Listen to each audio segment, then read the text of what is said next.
Magandang araw po sa inyong lahat. Sana matapos yung panoorin tong aking vlog ay makapag-subscribe kayo sa aking YouTube channel. At sana matapos yung panoorin tong vlog kong ito, pakihit na lang din yung notification bell para every time na nagkakaroon ako ng bagong vlog ay palagi kayong manonotify. At yung isa sa request ni Sir Bong, kasi dyan sa mga vlogs ko ay marami nang lumalabas na ads. Sana pag lumalabas yung mga ads, huwag nyo siyang i-skip. Papanoorin nyo ng buong buo lahat ng ads na lumalabas dyan sa aking vlog. At yung isa pang request ng Sir Bong, sana itong vlog kong ito ay ma-share nyo sa inyong mga kaibigan, sa inyong mga kasamahan, at importante sa inyong mga co-teachers. Pwede ko bang asahan yan sa ating mga kaguruan? Maraming salamat sa inyong lahat. Ngayon ay Huwebes, Thursday in English ko lang. At dito sa NCR and other areas ay classes suspended pa rin. Alam niyo talagang sobrang apektado tayo ng bagyong Enteng at nung habagat na dala niya. Kasi since Monday ay classes suspended na tayo, particular sa NCR at marami pang regions na suspendido pa rin yung mga klase up to this day, Thursday, September 5. Nung Monday at Tuesday, hindi lang classes ang suspended. Even ang office ay suspended din. Alam nyo kapag suspended ang office, yung mga principals na katulad ni Sir Bong at yung ating mga non-teaching personnel, alam nyo kasama dito yung mga head teachers ay hindi na rin pinagre-report ng school. Kahapon naman, paulit-ulit sa Sir Bong, ay Wednesday at ngayon ay Thursday. Classes lang ang suspended, hindi suspended ang office. Kaya si Sir Bong at yung ating mga principals ay nagre-report ngayon sa kanilang mga paaralan. May nagtatanong kasi, kapag ba may office, dapat bang mag-report din yung mga head teachers? Ang sagot ay oo, kasama silang magre-report kung merong office ang paaralan. Dapat nagre-report din yung ating mga head teachers sa school.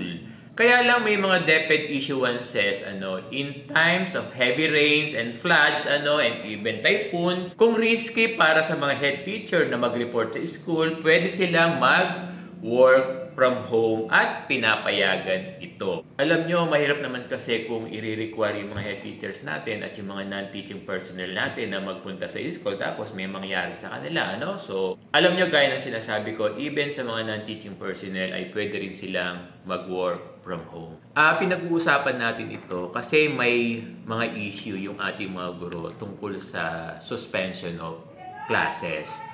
Ang assertion kasi ng ating mga guro, kapag may class suspension, hindi dapat sila nire-require na mag-online classes. Ang reasons ng ating mga guro, kasi daw ay nabaha yung mga bata. Ang iba pang reasons ay malakas yung ulan at hangin, kaya mahina yung kanilang internet connectivity, kaya hindi po pwedeng mag-online classes. Then yun daw ibang mga bata ay walang cellphones na magagamit for online classes. Alam nyo, itong mga reasons na ito ay totoo at kinukonsider ng ating authorities. Ano ba ang sinasabi ng DepEd Order 37 Series of 2022 tungkol sa suspension of classes? Nire-require ba talaga yung ating mga guro na mag-online class dito sa DepEd Order na binabanggit natin?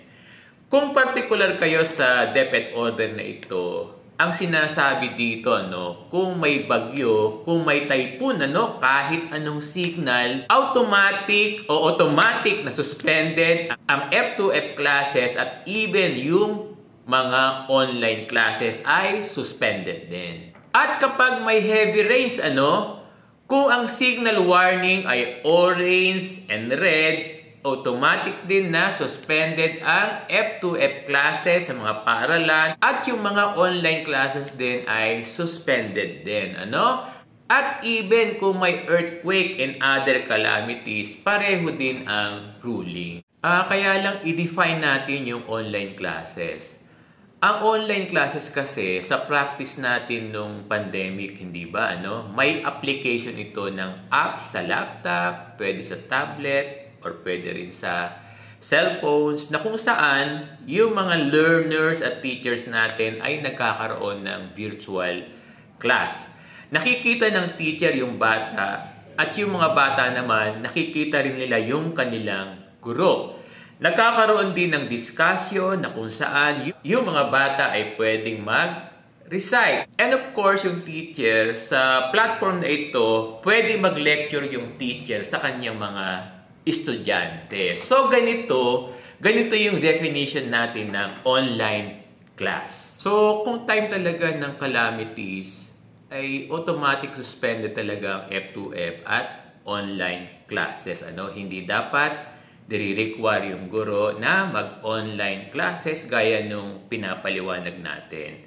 Talagang walang online classes kapag automatic suspended ang klase dahil sa calamities. Hindi talaga dapat i-require ng Google Class yung ating mga guro kasi suspended nga yung online classes. Kaya lang, dear teachers, may ibang alternative delivery mode ng pagkatuto ng ating mga learners. Alam nyo, ang online class ay isang example lang ng ADM. Pero meron pang ibang pwede gawin as alternative delivery mode. Alam nyo, dear teachers, in times of calamities, na suspended yung F2F at yung online classes, hindi naman sinususpindi yung ibang ADM na strategy natin. Alam nyo, dear teachers, hindi dapat mahinto or mabalam yung pagkatuto ng ating mga mag-aaral at alam na alam ito ng ating mga guro. Alam nyo, dear teachers, ang isang araw na hindi natin maturuan ng bata, malaki ang epekto nito sa kanilang pagkatuto. Alam nyo, dear teachers, nasasayang ang panahon na dapat sila ay matuto. Tulad nitong week na ito, 4 na araw na silang walang klase. Alam nyo, kung hahayaan natin sila na walang gagawin ang paaralan or wala din gagawin yung kanilang mga guro, di ba ang magiging kawawa ay sino? Yung ating mga mag-aaral. Lalo ngayon na malapit na yung ating first quarter exam na gaganapin sa September 23 to 24. Alam nyo, dear teachers, paano kung magpatuloy pa hanggang next week itong mga heavy rains na nararanasan natin? Alam nyo, may mga target skills ang lahat ng subject areas for the first quarter na dapat matutunan ng ating mga mag-aaral. Sa budget of work, may mga lessons na dapat ma-achieve for the week and for the full quarter. At alam na alam ito ng ating mga guro. Alam nyo, dear teachers, kung hindi tayo mag-i-employ ng ibang ADM, ang magiging kawawa dito ay yung ating mga learners. Sabi ko nga, hindi lang online classes ang ADM. Kasi pwede naman kasi via messenger lang. Kasi lahat naman ng mga bata ay merong messenger. In fact, yung ating mga guro ay meron silang GC sa kanilang mga estudyante. Alam nyo, dear teachers, sa messenger or GC, pwede magbigay ng instruction ang isang guro. Pwede magbigay ang guro ng direction via messenger. Example in English, since may mga textbooks naman yung ating mga students by now, pwedeng ang instruction ng English teacher sa messenger ay katulad nito, So, magbibigay ka ng instruction sa messenger na katulad nito. Sasabihin mo sa mga bata, read the lesson in pages 10 to 15 with the story, the hare in the moon, then answer the activity. Alam nyo, pwedeng ganito. At pwede nyong sundan yung inyong instruction sa messenger na write your answer in your notebook. Alam nyo, dear teachers, yung ganitong strategy, it will do para at least magpatuloy yung pag-aaral ng ating mga learners. Or baka meron pa kayong alam na ibang ADM.